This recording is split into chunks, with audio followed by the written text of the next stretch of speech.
Hello, everyone. Welcome to the Eddy Network podcast. I'm your host, Ed Brenniker.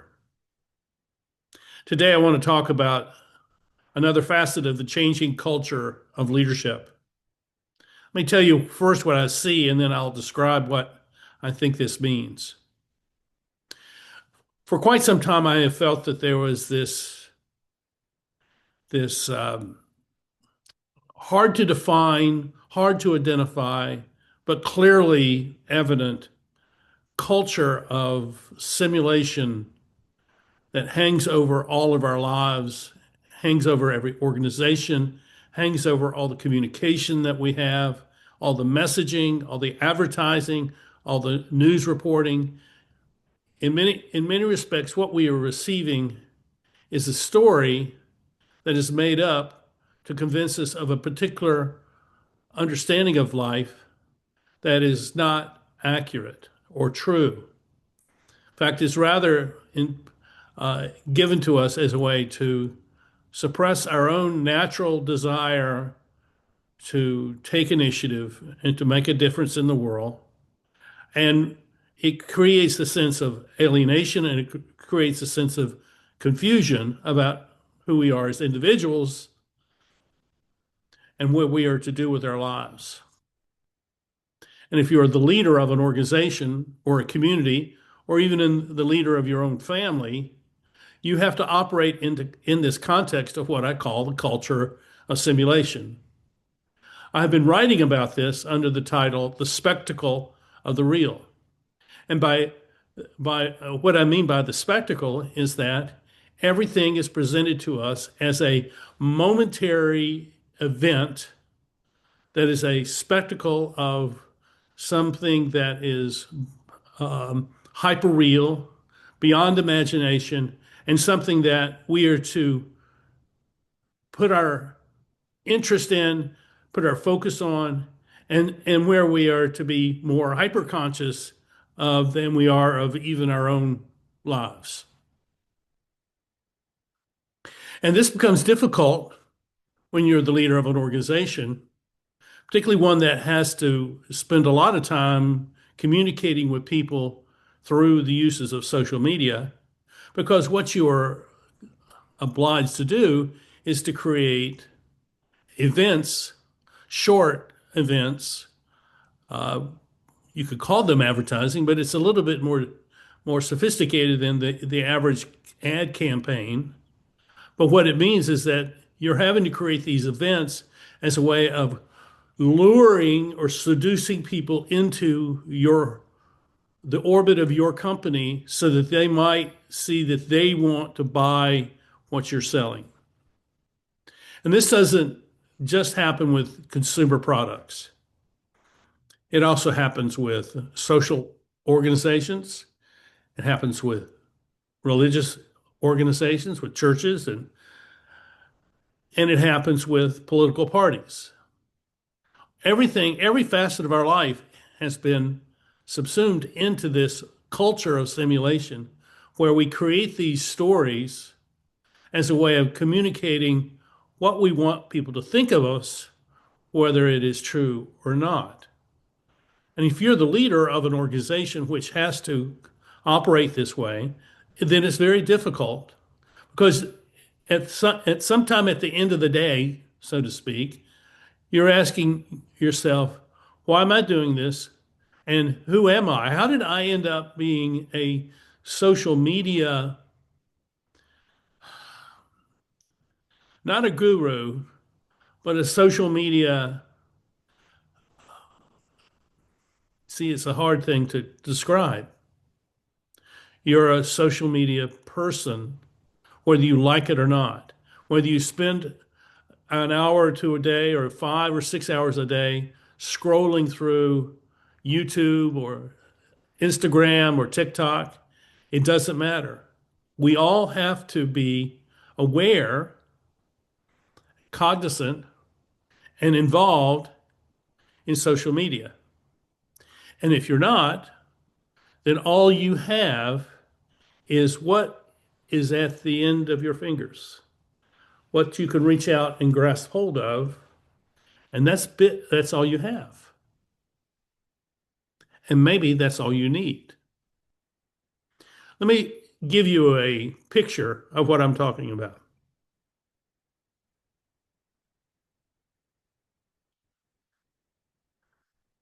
The culture of simulation begins with some story that is based in images.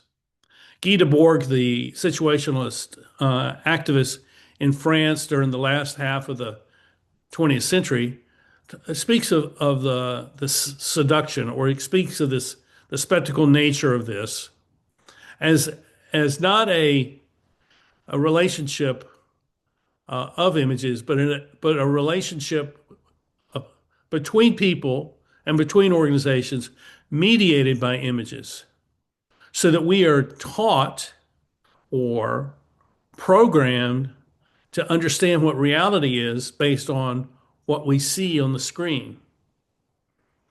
I'm not trying to do that, but you are looking at me at this on the screen. I'm not trying to seduce you. I'm actually trying to help you think for yourself. This seduction that goes on is to lure you into a world that is contrary to something that is real. And it's a world that creates a false consciousness because at the end of the day, whatever testing we have that we're doing of this simulation will not ultimately show us that there's something to it.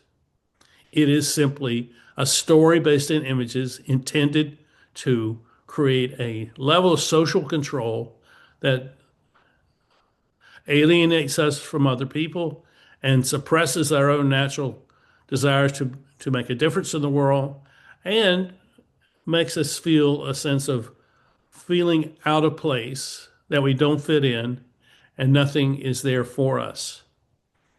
And this is, I think, the way we are being led in the world today. Now,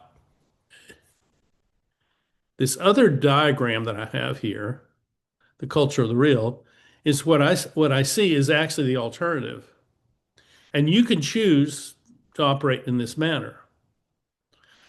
So the culture of the real believes that the real is something that exists apart from us. It is the context or the ethos, the environment that we live in. And we know what the real is because it has consequences. It has good consequences, it has bad consequences. You drive your car into a tree, it has a bad consequence. That is the reality of true cars hitting trees. If you express your love for someone and they feel the same and they express their love back to you, and you find that you have a relationship of love that leads to commitment and a long-term relationship of marriage, that's another example of how reality happens. So the way we operate within the culture of the real is to test everything. We test our identities. We test to see, am I really the person that all I think I am? And how do I know who I am? And it really goes to, is the identity that I profess to be, is it a title? Is it a type of person? Is it a label? Or is it something that I can prove as something real? I've gone through this all my life. I've tested every notion that I've had about what I could do and what I can't do. And it first began in seventh grade when I went out for the seventh grade baseball team, and I really wasn't good enough. And what I found was here I love baseball, but I didn't have the hand-eye coordination to be a hitter. And therefore, that I was not a baseball player, I was a baseball fan. That self-awareness didn't rob me of my love for baseball, but it did rob me of that clear sense that, or didn't rob me, it convinced me that I'm not supposed to be a baseball player, but I can certainly be a fan. And so out of that came, I'm going to be free to support my teams and go to games and have fun and still love baseball, even though I really can't play it well. I think there's a lot of things that we do where if we were to test it, um, we would find that a lot of the notions we have about ourselves are not true and they do not stack up to reality. And these are things that have come to us through this notion of the culture of simulation. Now, I'm placing this in the context of an organization where you're the leader of that organization. And this is the context in which you're dealing with people. They come to work having spent probably a half an hour scrolling through their their Facebook page or their TikTok page or something, and they're coming with all these stories that have been communicated to them with images in about a 15-20 second period of time. And so they think that they now have a certain knowledge of something because they have seen it, and seeing is believing, of course. But seeing is not believing. It's something, it's probably the easiest way for someone to be lied to in a convincing way. So this is the challenge that a leader of an organization has. So what do you do about this? Well, the first thing you do is you change the context of the conversations that you have with your people. This is why I talked about in the first video about creating a value statement. Now, some kind of value statement that you want to create has has a necessary set of actions that follow from it. So, for example, let's say that you want a company that is trustworthy. So, what does trust look like? What does trust look like in action?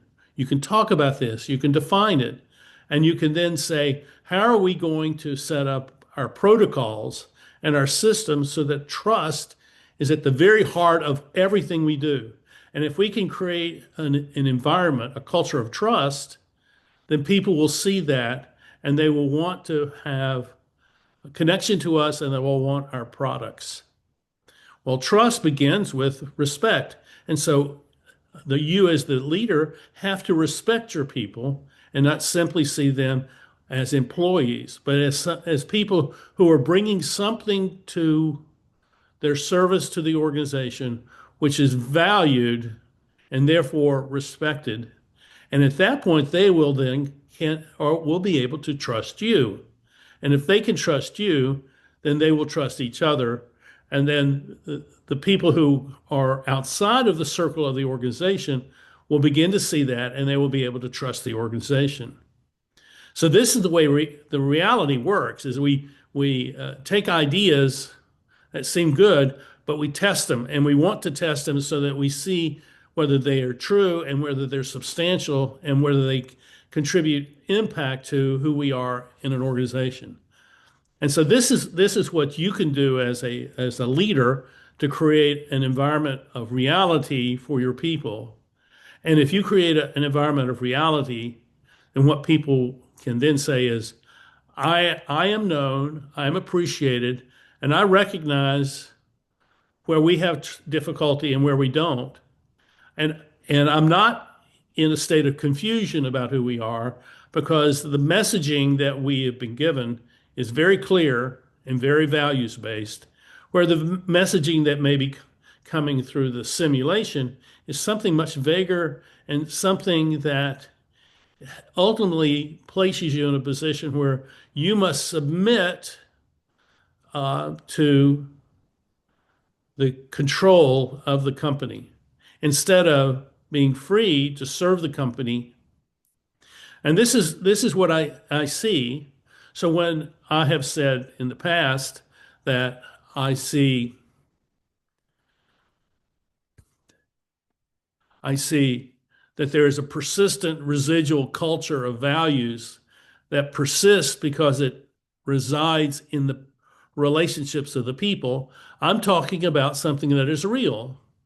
I'm talking about people who say, we are able to talk with one another about what is going on in our office, and we can address problems in a real and trustworthy way. And what I find is that when you have that kind of relationship between people, and that oftentimes it has nothing to do with who the CEO or the general manager is, but it would be advisable for you to join this set of relationships based on values. But what I find is when you do have that sort of thing, the people begin to love their company, love the place they work. Now, I want to bring another way of articulating what I'm seeing. And I'm basing this on a little book by John Baudrillard called The Agony of Power. It's one of the last books he wrote before he passed away. And he talks about the nature of domination and the nature of hegemony. And in the domination, he said the culture of domination is a culture that has elites, people at the top of the power structure who are lording over the people who are workers or the people who are citizens. He calls it a master slave relationship. Master slave relationship. And I think we have seen how that operates. I mean, we saw it in authoritarian countries in Eastern Europe during the 20th century. And we see it now in companies where you have a very strong leader who is not one of the people, but stands apart from them as the master and they are the slaves. But what Jean Baudrillard says is that this type of leadership or this type of culture is fading because it's too evident as to what it is. And people are very aware of what it looks like. And I think we could say that the COVID social orders that came out over 5 years ago were a form of domination It was a domination strategy where governments, whether it's the federal government or the state governments, saw themselves as the masters of everyone, and everybody else was to obey as if they were slaves. And you know what? People responded to that by um, by establishing a level of distrust with their governments that they didn't ever have before.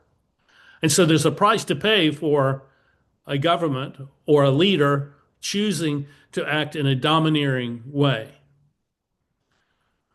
The other type of relationship that Jean Baudrillard speaks of is the hegemonic one. He speaks of uh, hegemony as this culture that invites people in, culture of simulation, invites people in where they become the agents for this culture of control.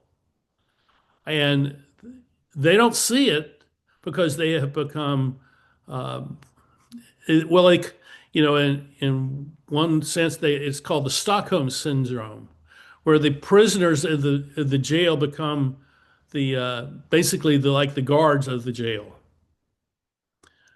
The hegemonic nature of control brings people in to take part in and own their own control. And he uses the term they are hostages within the structure of society. But I think that's very true, and I think I see it very, very much in the context of social media. It's a very hegemonic type of environment where people are managed by the images that they see on the screen. And they speak about them and they talk about them and they choose sides. And why are they choosing sides? Well, they feel a certain affinity for whatever reason for one side or the other. But it's not that they feel an affinity for one side or the other. It's they feel an affinity in such a way that the other side must be excluded and must be terminated. And so the kinds of violence that we see in society today is a part of this hegemonic system of control that has emerged during the digital era. So, what do you do if you're a person who is running an organization and you have these two types of social control operating, the the hegemonic and the domination controls? What do you do in those instances? I think you reverse it and you go to your people and say, I am letting you do what you think is best. I am going to provide training and we're going to provide accountability, but our accountability of you is to support you in you doing what you think is best for the job that you have been hired to do. I've seen this type of tactic go on, and I've seen in one instance the company become recognized as one of the 100 most trustworthy companies in the nation because of it. When you look at your people and you say, I'm going to trust you and I'm going to train you and I'm going to support you so that you have all the leverage you need to do the very best job you can do, what you'll find is two things happening. One, your best talent will emerge and they will be free to do their very best work for you. The other thing that will emerge are people who don't want that, and they will end up leaving because they feel very uncomfortable being free to work on their own by their own initiative. This is the changing context in which we are living. We're moving out of, well, we need to move out of the social control of domination and hegemony into a time of liberation and of collaboration through the circle of impact type of way of being. And by that, I mean that we establish what our values are, and we hire people who share those values, and we build relationships based on those values where there is respect and trust and mutuality, mutual support, mutual accountability. And then a vision for impact emerges from our relationships with one another. And and only then do we decide what kind of structure do we need to achieve the impact that we have decided is where we want to go. So what is happening is that we're reversing what I see as the order of the circle of impact. For what I saw 20, 30 years ago, 30 years ago when I began consulting, was I saw that there was this stranglehold on organizations by the structure itself. The structure is inert, it's a machine, it's it's like it's made of concrete or granite and it's immovable and it will only do what it is designed to do. And if the design is not suited to the function, then the function will suffer. The function of working together, the function of creating impact, all of those things. So this is what I see as the changes that are happening, and we need to elevate them and recognize them and begin to move out of this time of social control into a time of freedom, the freedom of the will, the freedom of association, the freedom to work together towards goals that are greater than our own imagination can imagine now, and to fulfill the potential that exists for us. I think this is really important. But let me give you a cautionary word about this. I don't think this is for everyone. In fact, I would say that if there's 10% of the people out there who can embrace this kind of attitude, this kind of mindset, this kind of approach, then I'd be surprised because we're also programmed to be sheep, to follow, to be controlled, to be controlled. And so if you recognize that you're one of these people that has felt a sense of uncomfortableness or a sense of alienation or a sense of not really achieving what you thought you could achieve in life, then it may well be because the the uh, the culture of the simulation, the spectacle of the real, has invaded your life and has captured it and put you into a hostage situation where you're unable to break out and to be yourself. And so I think you have that opportunity to change. I'm going to write some more about this and post it tomorrow because I think it's important. There are other aspects to this that I could have shared, and I mean, this is the third version of this presentation that I've done, and I would do one, and then I said, oh, no, that's not, I didn't capture it at all. Then I did a second, and that didn't capture. Then I had a conversation with a friend, and I said, yeah, I know what I'm missing here. So now here I am doing the third version, the third take of this. It's totally different, and I think this is capturing what I see. If you feel that you're in a state of alienation, isolation, a state of in the of unable to act on the things that you see you want to act on, and you want to change your life. I'm not just talking about some kind of simple little transition. Oh, I want to get better. I just want to get better, or I want to be happy. No, this is not what we're talking about. We're talking about reversing your life and going in a different direction. And the reversal means that you're going to own your life and you're going to own the testing of your own sense of who you are. And you're going to test yourself. You're going to test everything that comes along. You're not going to take anything at face value. You don't even take me at face value. You need to be questioning everything you hear. Because until you are questioning everything you hear, you'll not ever see the bigger picture. Now, how did I find myself in this position where I have seen this so long for so long? I can only say that it is because I have all my life, since I went off to college, never felt that I fit in to any organized setting. Not that wasn't included, but I never felt that I fit in, that I was like everybody else there, or as like anyone there in many cases. And as a result, I kept asking the question, why is this? Why am I feeling so alienated? Why am I having such a difficult time doing things that everybody else seems to do well? I mean, college was hard for me because I don't think like the way they teach. I don't think in small little things.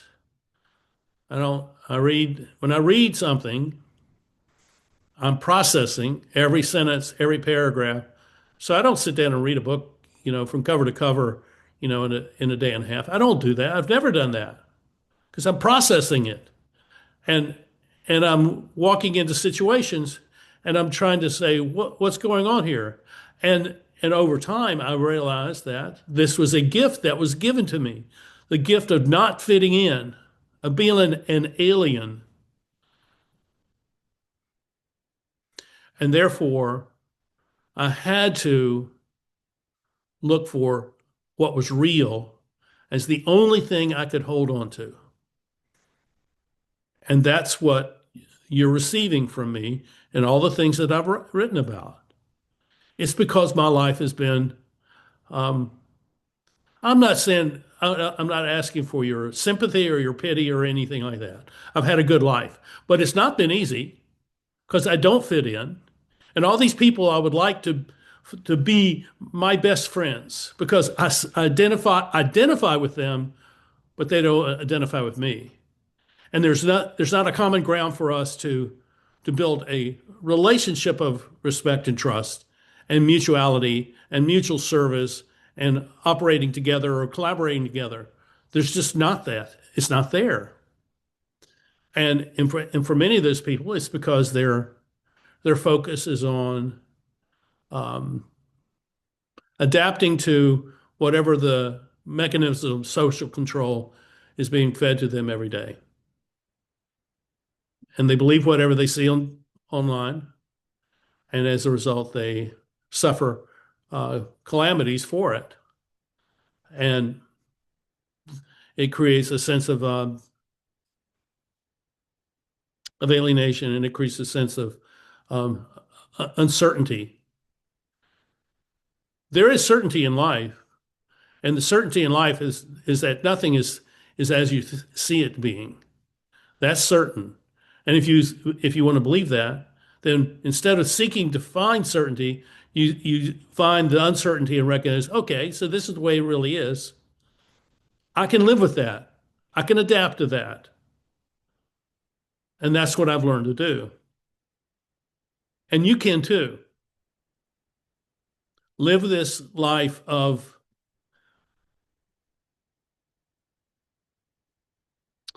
the culture of the real. Test your identity. Test everything that you encounter, every message that you get online. I mean, and you're saying, well, if I look at 215-second videos over the next 3 hours, how am I testing all of that? Well, that's the test. It's why are you doing that? What is that teaching you? What is that showing you? What is that doing to you?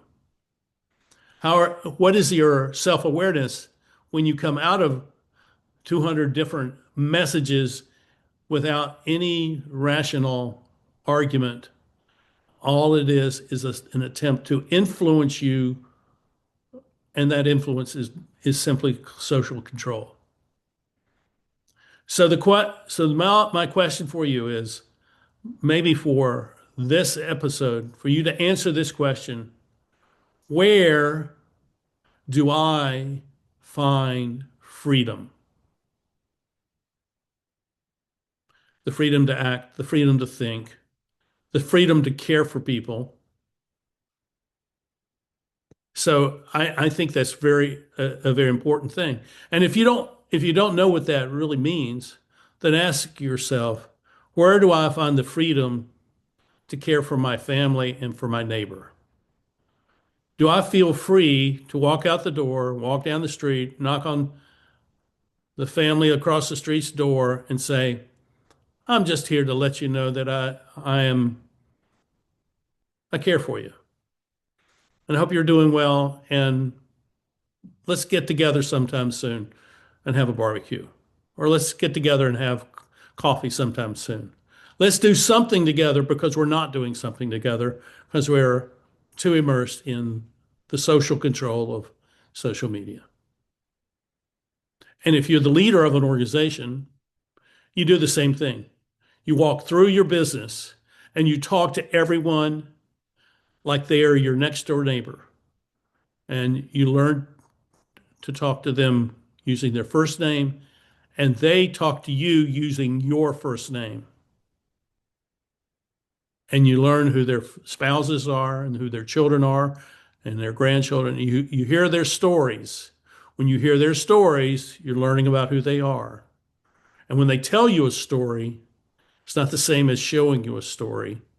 And if they show you a picture of their grandchildren and their grandson has, his team has won the conference championship, and she's proud for her grandson, then you're going to celebrate with her in some way so that she knows that you appreciate her. The best thing you can do as the leader of an organization today is begin to show appreciation for each person that works for you. This is the way they begin to learn that they are free to take personal initiative to create impact. Okay. I think I've said what I need to say.